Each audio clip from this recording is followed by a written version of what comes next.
We hear rumors, messages, we receive in our social media messages, and we start sharing it without even knowing whether this message is authentic or not, right or wrong. Yeah?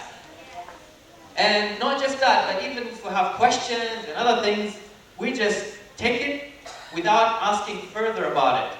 For example, and I'm going to talk about fatwa, for example. If you have a question in fatwa about fiqh, jurisprudence, and so you go to a normal person, normally who doesn't know anything, and say, okay, I have this fatwa question, and I want you to help me. No problem. Sheikh Google. That's the answer. Without any further ado, that's your answer. Okay. And there is a verse in the Quran that is mentioned. يا أيها الذين آمنوا إن جاءكم فاسق بنبأ فتبينوا أن تصيبوا قوما بجهالة فتصبحوا على ما فعلتم نادمين. Oh, you who believe, if a rebellious person comes to you with the news, verify it. Check it, verify it. Lest you harm a person in ignorance and then you become regretful for what you have done. So you always need to verify the message. It doesn't matter where is it. If it's not authentic, do not share it. And, I mean, as an example, if you have a question, if you are sick, let's take an example, a doctor. If you're sick, you're not just going to go to any random person, yeah? Oh, look at my skin. It's burning. What am I supposed to do? No problem, Chef Google.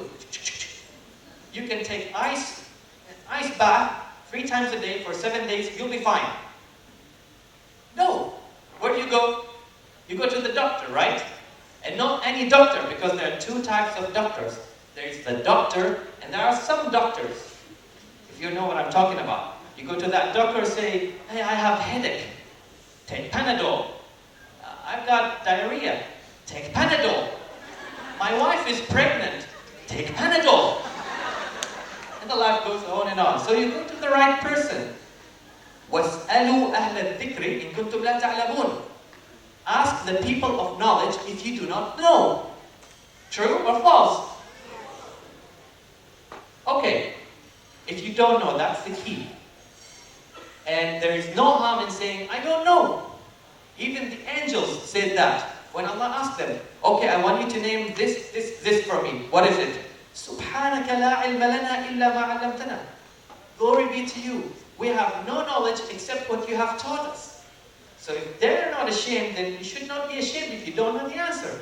Because some fatwas or some answers could be harmful. In fact, they could be deadly. And it's a responsibility. I mean, my wife comes to me every time asking me questions 100 times, and I always disappoint her. I tell her, I don't know. If you ask me about prayer, how to make ablution, fine. Anything further than that, it's not me. You can tell me you can ask me how to make karak chai, I can tell you. You know, boil the water, put some tea, sugar, milk, make it karak, it becomes karak chai. Don't make it karak, it becomes orange juice. Why? People ask, then why you guys are scared? When we come and ask you such question, you say, oh, no, I'm not going to answer it. It's a responsibility. وَلَا تَقْفُ مَا لَيْسَ لَكَ بِهِ عِلْمٍ إِنَّ السَّمْعَ وَالْبَصَرَ وَالْفُؤَادَ كُلُّ أُولَٰئِكَ كَانَ عَنْهُ مَسْئُولًا. Do not follow what you don't know. Indeed, your ears, your eyes, and your heart will be questioned, will be responsible. It's a responsibility when you answer, because sometimes they're harmful, and not just harmful. Some fatwas could be deadly. Especially when it comes to the medical side of it. You know, maybe a person have a crack on his head and say, oh, I cannot make ablution and put water. Can I do tayammum? No, if there is water, you should not do tayammum. But maybe that water could harm him, right? So it's not just the Islamic knowledge, but also medical knowledge is required. And some fatwas, some random people try to create their own fatwas and invite and recruit people who are youngsters, who are kids, and then they seduce them and they make them fatwas. Say, oh, listen, if you kill somebody, when I say somebody, I mean innocent people. And why they kill somebody? Because they don't share the same belief. I want you to kill that person, the disbeliever. If you kill him, you know what's going to happen to you? You will be rewarded. if you die, you know what's going to happen? You're going to go to Jannah, paradise.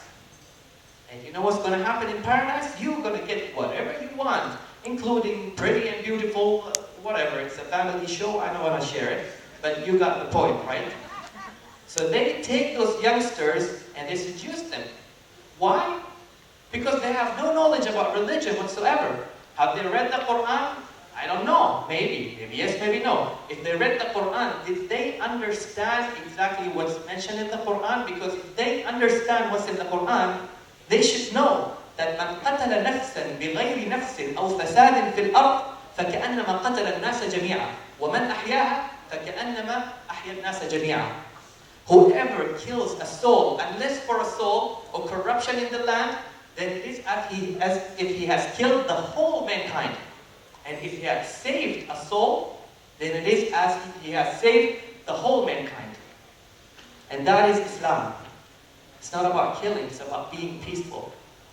So let us all together join together and try to save each other's soul by living together in peace and harmony and treat each other like one big family. Assalamu alaikum.